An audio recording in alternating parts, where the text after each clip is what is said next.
Yo, what's up guys? My name is Cub Skeleton and today we will be doing part 2 of the World War II for Oversimplified. So yeah, let's get started with this video.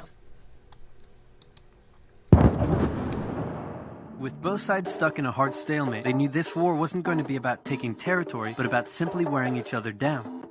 The Allies had plenty of men to expend from its overseas dominions, and the British also started a naval blockade, so Germany couldn't import stuff, like food. Neither side really wanted a long grueling war though, so they both thought of ways to break the deadlock on the Western Front. Idea number 1, new frontiers. When the war first broke out, Australia was quick to take German New Guinea. The Allies also quickly jumped on Germany's colonies in Africa, and particularly in German East Africa, locals were enlisted as soldiers and carriers by both sides, leading to a tragic loss of life for the native Africans. Some new combatants entered the war as well. The Allies' new friends were Italy and Japan. Japan was busy building itself an empire, so it was more than happy to take away German islands and colonies in East Asia. Italy actually had an alliance with Germany and Austria-Hungary before the war, but after some tense relations, and then the Allies promising to give them some of Austria-Hungary's stuff, they switched sides. Italy opened up a front in the mountains here, but like everyone else, they were stuck in stalemate for most of the war. The Central Powers' new friend was a struggling empire in the Middle East. The Ottomans were divided on whether to actually join the war or not, since they had been exhausted by the recent Balkan Wars. Some of the politicians who did want to join went off on their own and fired some shells at Russia, and then came back and said, "Whoops, looks like we're at war now."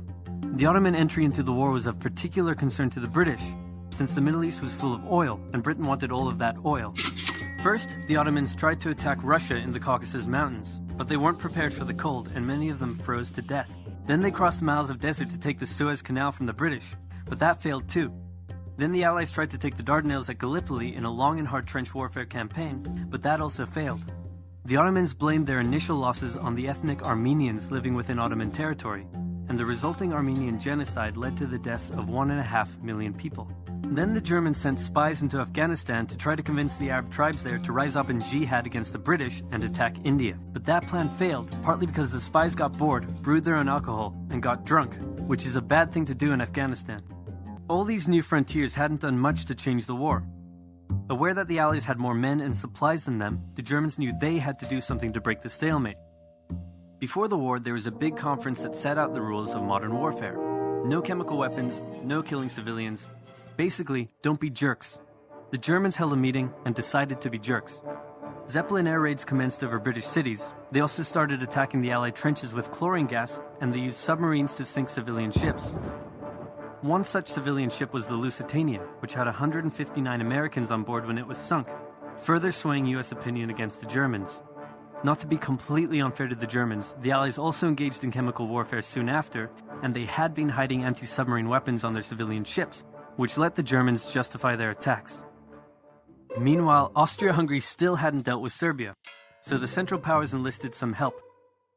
Bulgaria wished it was bigger and was still bitter about losing the Second Balkan War. The Central Powers promised to make all of Bulgaria's wildest dreams come true if they helped, so they signed on, and together they knocked out Serbia. The Serbian troops retreated through Albania, which was neutral but had some ties to Austria-Hungary. So Austria-Hungary entered Albania in a friendly invasion to chase down the Serbians, many of whom escaped by sea. It's 1916, and a lot is happening. As if they didn't have enough enemies already, Germany added one more to the list. Portugal had been getting a bit chummy with the Allies behind the scenes, and Germany didn't like that one bit. Around the same time, the only sea battle of the war happened. Both sides had a new powerful class of battleships called dreadnoughts, but they were so expensive to build that neither side wanted to risk losing them in a battle, so they kept them in port, except for one time when they had a big fight and a bunch of them got damaged, so they didn't try that again. The UK started conscripting men to the army, so they had plenty of reserves, which is just as well because the Western Front was about to get brutal. The longest and one of the bloodiest battles of the war started when the Germans launched an attack around the French city of Verdun. The French defended it desperately, leading to hundreds of thousands of casualties. Under pressure, the French called on its allies to do something to draw the Germans' attention away, so the British started their own long and brutal fight, the Battle of the Somme, with 60,000 British casualties on just the first day. It was also here that the British first used one crazy brand new piece of sci-fi technology. The Russians had been getting pushed back further and further into their own territory, but in response to the French call for help, they began a huge offensive, and did really well until they ran out of supplies and got stuck. Seeing how well the Russians had been doing, Romania decided now would be a great time to jump in and win the war. And then they got pounded. The Greeks were fighting amongst themselves about whether to join the war or not. The king liked the Central Powers, while the Prime Minister wanted to join the Allies. After a brief national schism, during which the country split into two, the king finally abdicated and the country reunited. With Allied help, they began a new offensive. In the Middle East, Russia was pushing into Ottoman territory from the north. The British had also made a landing in Mesopotamia to protect Persia's oil fields, and they had also sent a small army up the Tigris River to try to take Baghdad, but the army got sieged in the town of Kut along the way and eventually surrendered. A new offensive was launched from the south with all-out desert warfare. The offensive was aided by one famous British officer, better known as Lawrence of Arabia, who helped lead the Arab tribes in a revolt that wreaked havoc on the Ottoman supply lines. By the time 1917 rolled around, everyone was exhausted. There were mutinies in the French army, the German populace was starving, and the war had drained all of Russia's supplies. There was no clear winner, and it was still anyone's war. The only question now was, who was going to break first? And the answer was Russia. Tired of not eating and mad that a crazy magic homeless guy was calling some of the shots, there was an uprising in Petrograd complete with riots and strikes. The riots turned into a full-scale revolution and a new government overthrew the Tsar. Then a few months later, the Bolsheviks overthrew the new government, and they pulled Russia out of the war.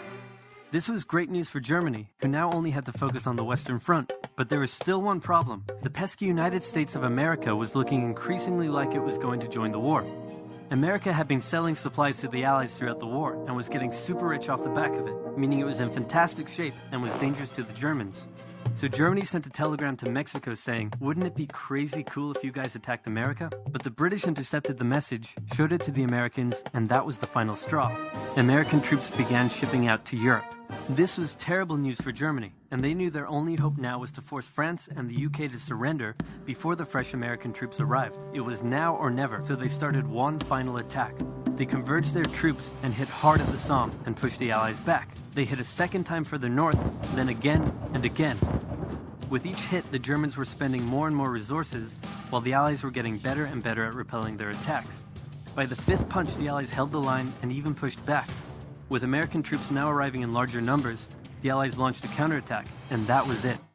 The Central Powers were being pushed back on all fronts. Bulgaria collapsed first, followed by the Ottoman Empire, then Austria-Hungary, and finally on November 11, 1918, at 11 o'clock, Germany surrendered. At the peace treaty, Germany was forced to reduce its military, accept war guilt, and pay the bill for the war. After indescribable suffering and millions dead, the world learnt its lesson and never had such an awful war again.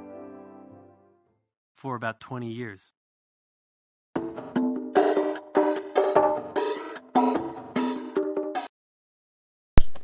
Alright guys, that was the end of World War I. I think Netflix wants us to watch World War II. So yeah, we'll do that in the next video. Thanks for watching, and I'll see you later. Peace!